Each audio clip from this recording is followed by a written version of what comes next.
My parents always had a favorite, and they never bothered pretending otherwise. I figured that out early, around age 9, when my brother Marcus got a brand new bicycle for his birthday, and I got a card with $20 inside and a reminder that money did not grow on trees. I told myself it was just one birthday. It was not just one birthday. Growing up in our house meant growing up in two completely different households depending on which child you were. Marcus lived in the version where things were provided, celebrated, and handed over with a smile. I lived in the version where everything came with a lesson about independence and self-reliance that conveniently only applied to me. My parents paid every cent of Marcus's college tuition at a private university 4 hours from home. They bought him a car at 18, a real one, not a beater, a reliable sedan with low mileage and new tires. When he graduated, they gave him a down payment on his first house, $40,000, handed over at a family dinner like it was nothing, like money of that size just appeared when you needed it badly enough. I watched all of it from the other side of the table. I applied for every scholarship I could find. I worked 20 hours a week through my entire undergraduate degree. I took out loans for the rest and spent the first 7 years of my working life paying them back methodically every single month. I asked my parents for help exactly once. During my second year of college, when my car broke down and I could not afford the repair and could not get to my job without it. My father told me that learning to figure things out on your own was the most valuable education I would ever receive. I fixed the car by selling my laptop and borrowing the rest from a friend. I never asked again. By my mid-30s, I had built something I was genuinely proud of. I had spent 12 years working in real estate, starting as an administrative assistant at a small brokerage and working my way up through every level until I had my own client base, my own reputation, and my own income that put me comfortably ahead of where most people my age had landed. I owned a 3-bedroom house in a good neighborhood, drove a car I had paid for in full, and had a relationship with a man named Daniel, who was patient and kind and treated me like my opinions and my time were worth something. None of it had come from anyone else. Every single piece of it I had built myself from the ground up with no safety net and no backup. Marcus, meanwhile, had taken a different path. He had a larger house than mine in a nicer suburb, bought with my parents' assistance, and subsequently refinanced twice when he ran into financial trouble. He had a wife named Carla who made it quietly clear at every family gathering that she found the rest of us somewhat beneath her. They had 2 children, a finished basement, and a guest suite that sat empty most of the year. When my parents announced at a Sunday dinner that they were ready to retire and needed somewhere to land while they figured out their next chapter, Marcus and Carla were the first people everyone looked at. Marcus smiled and said they would absolutely love to help, but the timing was complicated, and Carla had some health things, and the kids were at a sensitive age, and maybe in a few months things would be clearer. My parents turned to me before he had even finished the sentence. I said yes because they were my parents, and because I still believed, even after everything, that family meant something when it actually mattered. I cleared out my spare room, bought a new mattress, made space in the bathroom and the closet, and told them they were welcome to stay while they figured out a permanent plan. I said temporary. I meant temporary. I want to be very clear about that word because the way my parents heard it was apparently as an invitation with no expiration date. The first 2 weeks were manageable. We adjusted to each other's schedules, found a rhythm around the kitchen, and kept things mostly civil. By week 3, my mother had started reorganizing my kitchen cabinets without asking. By week 4, my father had begun offering opinions about my relationship with Daniel that nobody had requested. He thought Daniel was too casual, too relaxed, not serious enough about his career, not the kind of man who was going to give me the stability I needed at my age. My mother agreed with everything my father said in the particular way she always agreed with him, which was to repeat it back slightly louder. I told them both that I appreciated their concern and that Daniel and I were doing fine. They did not drop it. They shifted it.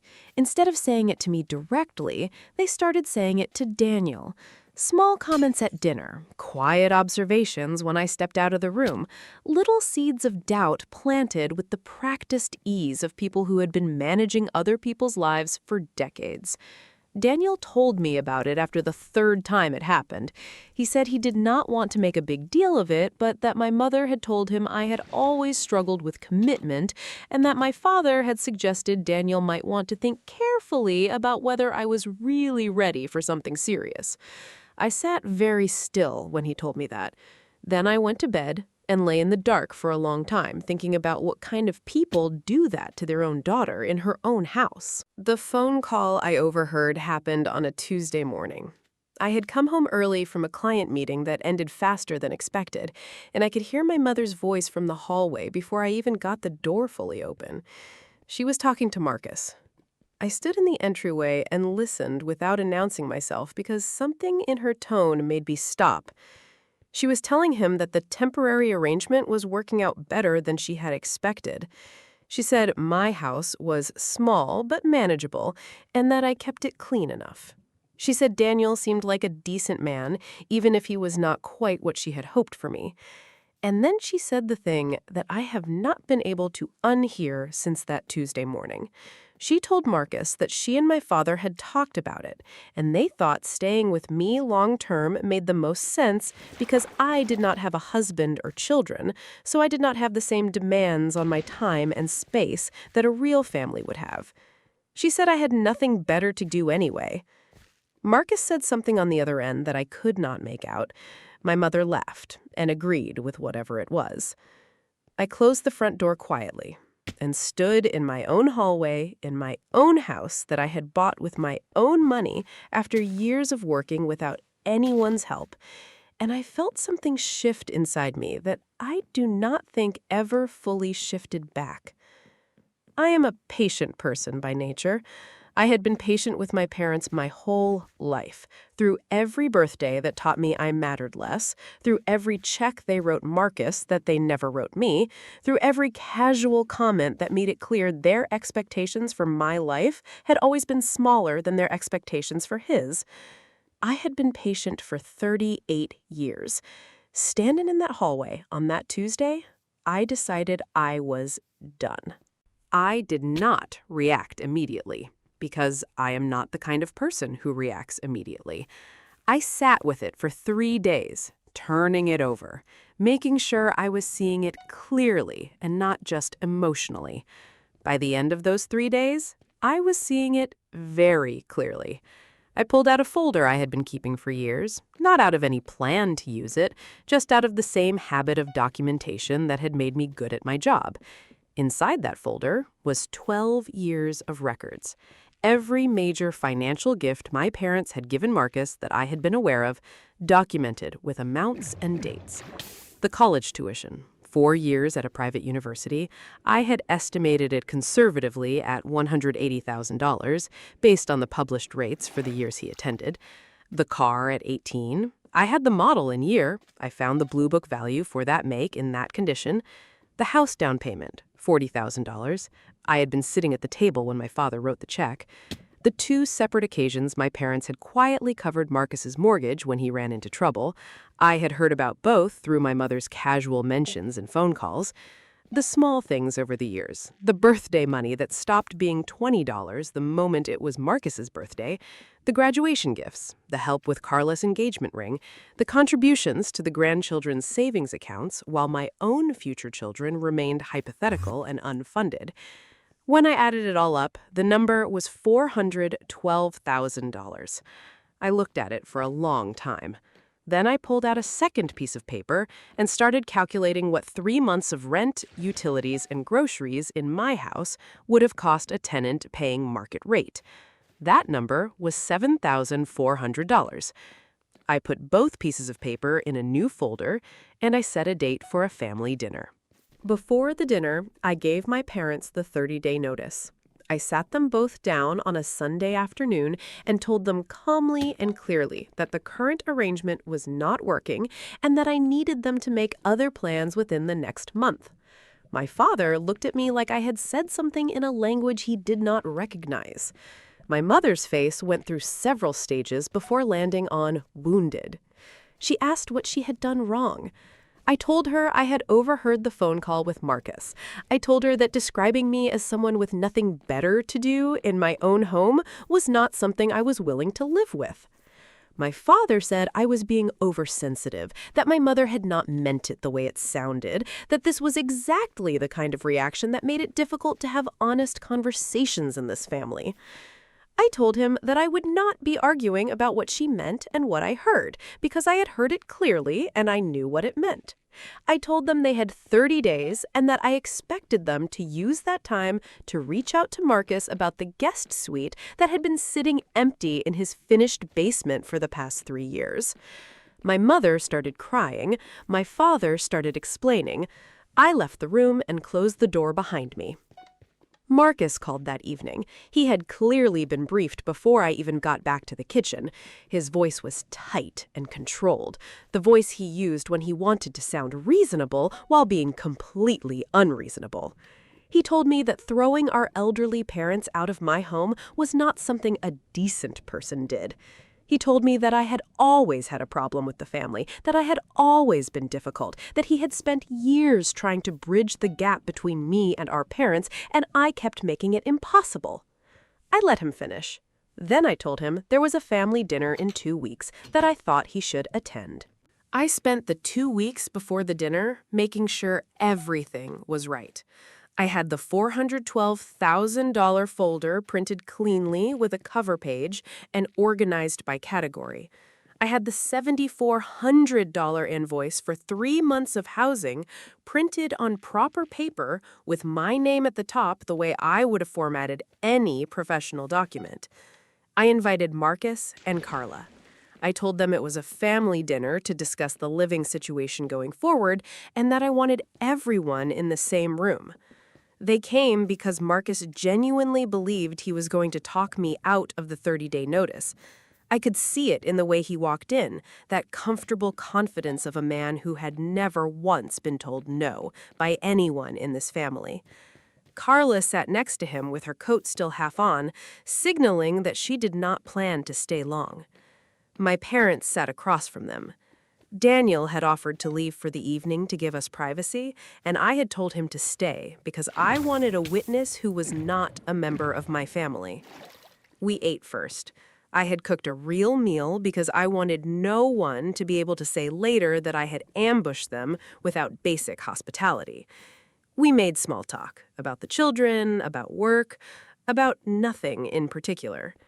When the plates were cleared, I put the 2 folders on the table. Marcus looked at them and then looked at me. My father straightened in his chair. My mother reached for her water glass. I opened the first folder and slid a copy to each person at the table.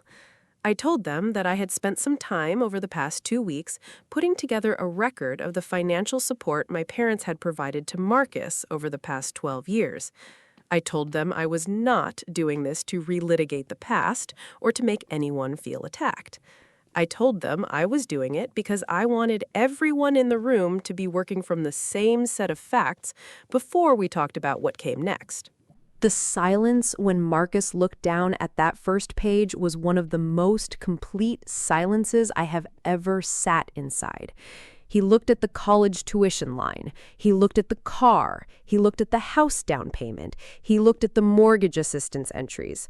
His jaw moved slightly, but no sound came out.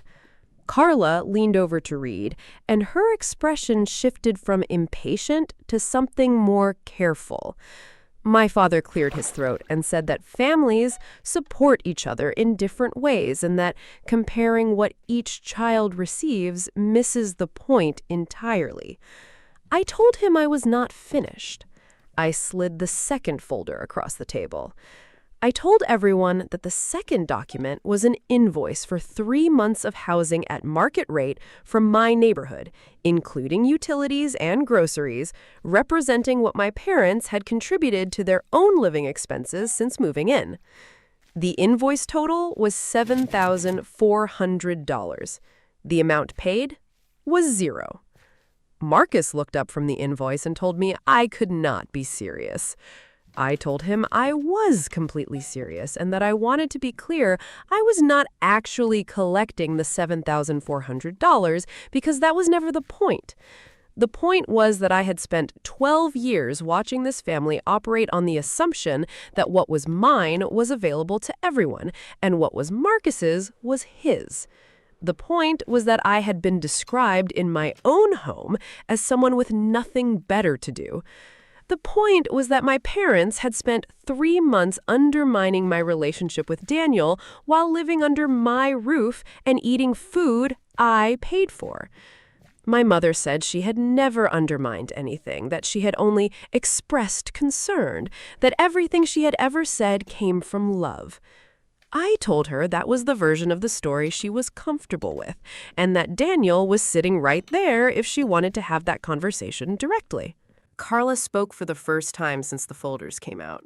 She looked at Marcus and asked him if the numbers were accurate. Marcus said they were approximate. She asked him what approximate meant in the context of a number that large. He told her some of it was estimates. She asked which parts. He told her the tuition figure was close, but the mortgage assistance numbers might be slightly off. She asked him how off. He did not answer her. Daniel, who had been quiet at the end of the table through all of it, reached over and refilled my water glass without saying anything. It was the smallest gesture, and it meant everything. My father tried to regain control of the room. He said that the money he and my mother had given Marcus was their money to give, and that they had made choices based on what each child needed at each point in time, and that he was not going to sit at a dinner table and be put on trial for how he chose to raise his family. I told him no one was putting him on trial. I told him the folder was not an accusation. I told him it was documentation of a pattern that had led directly to where we were sitting right now, with my parents in my spare room and Marcus's guest suite sitting empty, with a phone call I had overheard where my mother described me as a person with nothing better to do in my own home, with a relationship I had to have a conversation with Daniel about because my parents had been planting doubts while I was in the next room. I told him I loved them both, and that I was not ending my relationship with my family. I was ending the arrangement where my house and my patients and my life were treated as a resource that existed for everyone's convenience except mine. Marcus looked at me across the table and said I had always done this, made everything about myself, turned every family moment into a referendum on how I had been treated. I looked at him for a long moment. Then I asked him when the last time was that he had done anything for me. He did not answer, not because he could not think of anything, but because the question had landed somewhere true, and he knew it, and everyone at the table knew it. Carla was looking at her husband with an expression I had never seen on her face before, something between calculation and reassessment. My mother was crying quietly into a napkin. My father had gone very still, the way he went still when he knew he had lost an argument but was not ready to concede it. I told them the 30-day notice stood. I told my parents that I hoped they would use the time to have a real conversation with Marcus about the guest suite because that was the obvious solution, and everyone in the room knew it. I told Marcus that I was not asking him to repay anything in that folder, that I had never asked for anything from this family, and I was not starting now. What I was asking was for him to look at the number on that first page and tell me honestly whether he thought the way I had been treated my entire life was fair. He did not answer that question either. They left before dessert. Carla steered Marcus out with a quiet efficiency that suggested she had things to say to him that she did not want to say in my kitchen. My parents followed, my mother still gabbing at her eyes, my father's back very straight. I stood at my front door and watched them all walk to their cars. Daniel appeared behind me and put his hand on my shoulder and did not say anything because there was nothing to say that the evening had not already said better. I closed the door and stood in my own hallway in my own house and felt the particular quiet of a room after a long time of noise. My parents moved into Marcus's guest suite 11 days later. Not at the end of the 30 days, but 11 days in, which told me that Carla had looked at that folder and done her own arithmetic and arrived at a conclusion that living in my spare room was no longer a comfortable arrangement for anyone. Marcus called me once more before they moved. His voice was different from the dinner. Quieter, the confidence replaced by something more careful. He said that the dinner had been unnecessary and that I could have handled things differently. I told him he was right, that I could have handled it differently, and that I had handled things differently for 12 years, and it had produced exactly the situation we had all just sat through. He did not respond to that directly. He told me that Mom and Dad would be moving in with them at the end of the week and that he hoped I was happy now.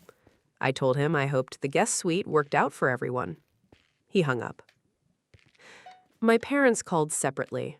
My mother to tell me she loved me and that she hoped I knew she had never meant to make me feel less than. My father to tell me that he had spent a lot of time thinking and that he understood why I was angry, even if he did not agree with the way I expressed it. I told them both the same thing. I told them I was not angry. Anger was the thing you felt when you still needed something from someone. What I felt was clear. Clear about who I was, clear about what I had built, clear about what I was willing to make available to the people in my life, and what I was no longer willing to absorb on behalf of a family dynamic that had never once balanced in my direction. Daniel moved in 3 months later. We repainted the spare room and turned it into a home office because we both worked from home and needed the space. My mother came to dinner twice that fall and behaved herself both times. My father shook Daniel's hand at the door the second visit, genuinely, not the performance of it, and told him it was good to see him. It was not a repair. It was the beginning of one, which is slower and less satisfying than a repair, but more honest. Marcus and I spoke at Christmas. It was not a warm conversation, but it was a real one. The first real one we had ever had, the kind where both people are actually present instead of playing the roles they were assigned before they were old enough to choose them. Carla sent me a text 2 weeks after Christmas. It said only that she had read the folder again and that she thought I was owed an apology for more people than had given me one. I saved that text. It was the most unexpected thing anyone in that family had ever said to me, and it meant more than she probably knew. My house is quiet now, in the way I always wanted it to be. The spare room has 2 monitors and a plant I have managed not to kill for 7 months. Daniel makes coffee every morning before I wake up and leaves it on the counter where I will find it. One small, deliberate kindness repeated every single day, which I have come to understand is what love actually looks like when it is not performing for anyone. I think about the folder sometimes. Not with satisfaction exactly, more with a kind of sorrow for all the years it took to get to that table. But I am glad I built it. I am glad I sat in that hallway and chose to stop absorbing. The $412,000 was never going to be mine, and I made my peace with that a long time ago. What I wanted back was something that had never technically been taken because it had never technically been given. The simple, basic assumption that I was worth showing up for. I got it eventually. I just had to be the one to show up for myself first.